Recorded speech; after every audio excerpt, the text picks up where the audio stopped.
सबसे पहले मैं आप लोगों से ये कहना चाहूँगा कि ये 26 जनवरी क्या है, पहले सबसे पहले हमें समझना होगा।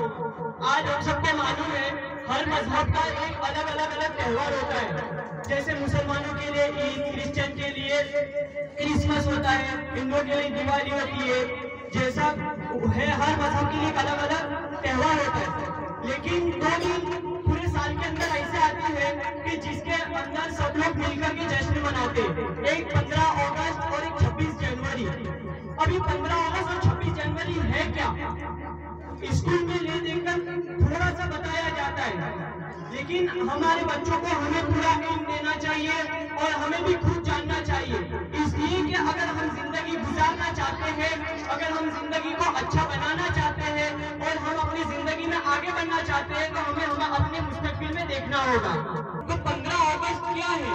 15 अगस्त ये 1947 के अंदर ये हमारा देश आजाद हुआ है। उसको 15 अगस्त को मनाया जाता है। 15 अगस्त को हमारा देश आजाद हुआ था। अब देश आजाद 15 अगस्त को हुआ तो हम 26 जनवरी क्यों मनाते हैं?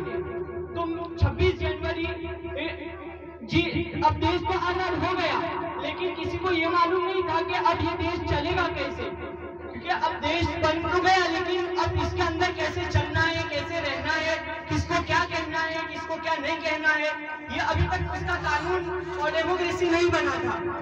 तो डॉक्टर बाबा साहेब अम्बेडकर ने, उनका एहसान है हम पर कि उन्होंने एक कानून तैयार किया और जिसको 26 जनवरी 24 जनवरी 1950 के अंदर एक असेंबली बैठी, जिसके अंदर 28 मुसलमान थे और सब लोगों ने ये जो कानून बना, जो डॉक्टर बाबा साहेब अम्बेडकर ने बनाया था, आर्टिकल 25, 26, 27, 28, 29 के तहत इन सबने साइन किया कि इस मुल्क में जितने लोग बसते हैं, चाहे वो हिंदू हो, मुसलमान हो, सिख हो, ईसाई हो या कोई और मजहब का हो, सबको अपने अपने मजहब पर बिल्कुल खुलकर उसको अमल करने का हक पूरा हासिल होगा।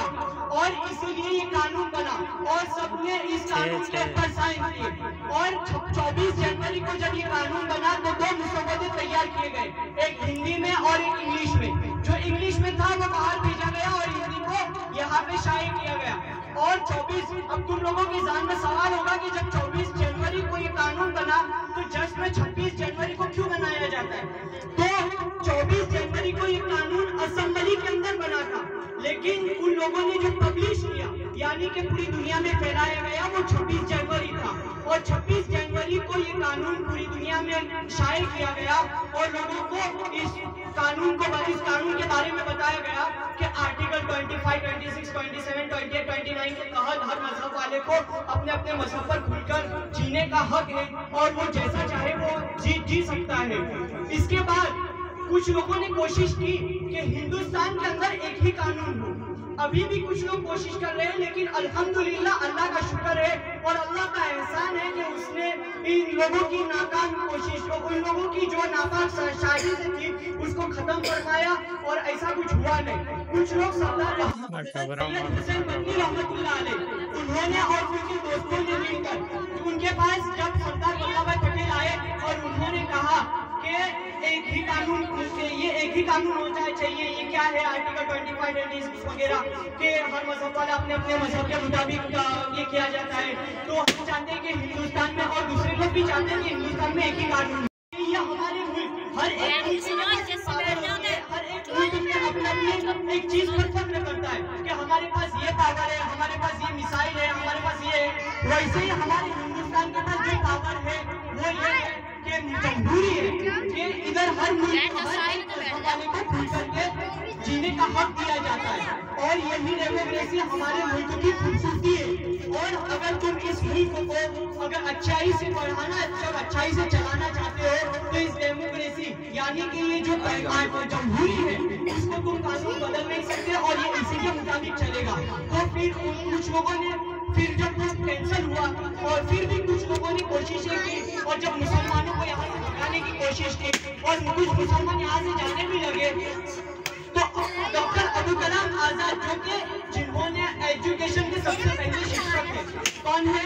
एजुकेशन के सबसे पहले शिक्षक हैं, उन्होंने गए वो मुसलमानों के पास गए और उन्होंने कहा कि तुम कहाँ जा रहे हो, एक और फुट के 10 यही हमारा हिंदुस्तान, यही यहाँ पे हमारे मुसलमानों ने कुर्बानियां दी और ताजमहल तुमसे कह रहा है, गंगा जमुना तुमसे कह रहे हैं कि तुम यही रहो, यहाँ से कहीं मत जाओ। फिर हजरत सैयदना हजरत हुसैन अहमद मदनी रहमतुल्लाह अलैह ने गुजरात का सफर किया और गुजरात से जो लोग जा रहे थे उनको भी समझाया कि ये मुसलमानों तुम कहाँ जा रहे हो, ये हमारा डेमोक्रेसी मुल्क है, यहाँ हमें जीने का हक है। जब आर्टिकल ऑफ कानून बन चुका है 25, 26, 27, 28, 29, यहाँ हर मजहब वाले को खुलकर जीने का हक है, तो ये हमारा मुल्क है। और सबसे ज्यादा शहीद जो हुए हमारे मुसलमान हुए, तो हम किस वजह से हम इस देश को छोड़े, तो इसके लिए सबने मिलकर ये फैसला किया। फिर मुसलमानों को इस तरह रखा और मुसलमानों की जहनसाजी की गई और इस तरह ये देश आजाद हुआ और इस तरह डेमोक्रेसी बनी और सब जमहूरी हुई। इस हालत में आज हम यहाँ पे हैं और आज हमें भी एक कोशिश करनी है और सब पेरेंट्स और से जाने से पहले मैं ये कहूँगा कि अपने बच्चों को अच्छी से अच्छी पढ़ाई करावे और अच्छे से अच्छे मदरसे पढ़ावे और अच्छी से अच्छी स्कूल में उनको तालीम देवे, इसलिए कि अभी का माहौल बिल्कुल बदल चुका है और स्कूलों की तालीम भी बिगड़ चुकी है। स्कूल में भी ले लेकर थोड़ा बहुत बताया जाता है, लेकिन मैं बच्चों से कहना चाहूँगा कि आप भी तारीखें पढ़ो, किताबें पढ़ो, यूट्यूब वगैरह में टाइम पास करते हो, उससे अच्छा है कि तुम अपनी तारीख को जानो और कुछ सीखने की और आगे बढ़ने की कोशिश करो।